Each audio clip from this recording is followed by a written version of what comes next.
Doctor BR Ambedkar Konaseema జిల్లాలో చేపల వేటకు వెళ్లి తిరిగి రాని మత్స్యకారుల బోటు వ్యవహారంపై జిల్లా యంత్రాంగం అప్రమత్తమైంది.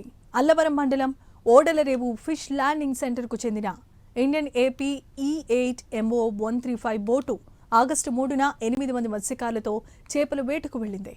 ఆగస్టు 13న తిరిగి రావాల్సిన ఆ బోట్ ఇప్పటి వరకు ఓడలరేవుకు చేరుకోలేదని అధికారులు అంటున్నారు. బోటులో 15 రోజులకు సరిపడే రేషన్తో పాటు 1000 లీటర్ల డీజిల్ కూడా ఉన్నట్లు గుర్తించారు. బోట్ విశాఖపట్నం పారాదీప్ తీర ప్రాంతాల వైపు వెళ్లినట్లు ప్రాథమిక సమాచారం అందింది.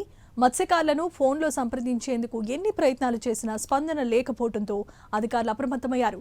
ఇండియన్ కోస్ట్ గార్డుకు సమాచారం అందించి గాలింపు, రక్షణ చర్యలు చేపట్టాల్సిందిగా జిల్లా collector doctor R Mahesh Kumar ఆదేశించారు. జిల్లా ఎస్పీ రాహుల్ మీనాతో సమన్వయం చేసుకుని మత్స్యకారుల ఆచూకీ గుర్తించేందుకు చర్యలు ముమ్మరం చేయాల్సిందిగా సూచించారు. బోటు యజమాని, కుటుంబ సభ్యుల నుంచి పూర్తి సమాచారాన్ని సేకరించి కోస్ట్ గార్డుకు అందించాలని, మత్స్యకారుల భద్రతకు అత్యంత ప్రాధాన్యత కల్పించాలని అధికారులను ఆదేశించారు.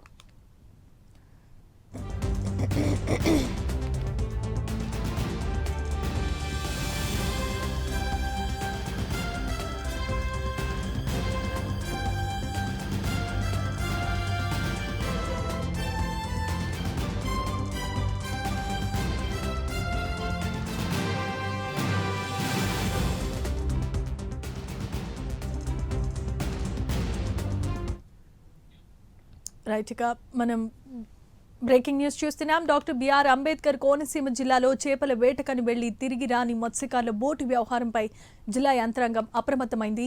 అల్లవరం మండలం బోడలరేవు ఫిష్ ల్యాండింగ్ సెంటర్కు చెందిన IND ఏపీ E8 MO 135 అనే బోటు ఆగస్టు 3న 8 మంది మత్స్యకారులతో చేపల వేటకు వెళ్లింది. ఆగస్టు 13న తిరిగి రావాల్సిన ఆ బోట్ ఇప్పటి వరకు ఓడలరేవుకు చేరుకోలేదు. దీంతో అధికారులు అప్రమత్తమయ్యారు. బోటులో 15 రోజులకు సరిపడే రేషన్ బియ్యంతో పాటు 1000 లీటర్ల డీజిల్ కూడా ఉన్నట్లుగా గుర్తించారు. బోటు విశాఖపట్నం పారాదీప్ తీర ప్రాంతాల వైపు వెళ్లినట్లుగా ప్రాథమికంగా సమాచారం అందుతోంది. మత్స్యకారులను ఫోన్లో సంప్రదించేందుకు ఎన్ని ప్రయత్నాలు చేసినా స్పందన లేకపోవడంతోనే అధికారులు అప్రమత్తమయ్యారు. ఇండియన్ కోస్ట్ గార్డుకు సమాచారం అందించి గాలింపు, రక్షణ చర్యలు చేపట్టాల్సిందిగా జిల్లా collector doctor R Mahesh Kumar ఆదేశాలు జారీ చేశారు.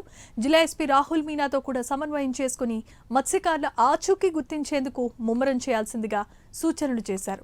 బోటు యజమాని, కుటుంబ సభ్యుల నుంచి పూర్తి సమాచారాన్ని సేకరించి కోస్ట్ గార్డుకు అందించాలని, మత్స్యకారుల భద్రతకు అత్యంత ప్రాధాన్యత ఇవ్వాల్సిందిగా అధికారులను ఆదేశించారు.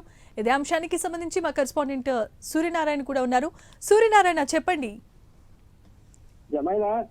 గత 3వ తారీఖున ఆగస్టు 3వ తారీఖున అల్లవరం మండలం ఓడలేవు నుంచి కోపనది రామకృష్ణ అనే ఆధ్వర్యంలో ఒక 8 మంది వేటకు వెళ్ళడం జరిగింది. అంటే ఆగస్టు 3వ తారీఖున అంటే అప్పటికే ప్రభుత్వం హెచ్చరికలు జారీ చేసింది. ఎవరో కూడా వేటకు వెళ్ళొద్దని జారీ చేసినా సరే వీళ్ళు పట్టించుకోకుండా వెళ్ళిపోవడం జరిగింది. అయితే గత వీళ్ళు 3వ తారీఖున వెళ్ళిన వాళ్ళు 13వ తారీఖున రావాల్సి ఉంది వెనక్కి. వీళ్ళు తీసుకెళ్లిన సామాగ్రి కూడా 15 రోజుల సరిపడి సామాగ్రి తీసుకెళ్లేదు. అంటే ఈ రోజుకి 15 రోజులు దాటేసింది. అయితే ఫోన్లు కుటుంబ సభ్యులు ఫోన్ ట్రై చేస్తున్నా సరే వీళ్ళ ఫోన్ ఎక్కడా కూడా పనిచేయని పరిస్థితి ఉంది. మరి వీళ్ళు ఒకవేళ దారి తప్పి విశాఖపట్నం వైపు వెళ్ళేటట్టుగా ప్రస్తుతం అధికారులు చెప్తున్నారు. వీళ్ళ కుటుంబ సభ్యులు ఈ రోజు అమలాపురం కలెక్టరేట్ దగ్గర కలెక్టర్ కి ఫిర్యాదు చేయడం జరిగింది. ప్రస్తుతం ఎవరైతే ఈ 8 మంది మత్స్యకారులు కుటుంబ సభ్యులు ఉన్నారో వీళ్ళందరూ కూడా ప్రస్తుతం ఆందోళనతో గుర్తిస్తున్నారు. అయితే వీళ్ళని ఈ మత్స్యకారులతో జిల్లా కలెక్టర్ గారు ఫోన్ ద్వారా కూడా మాట్లాడడం జరిగింది.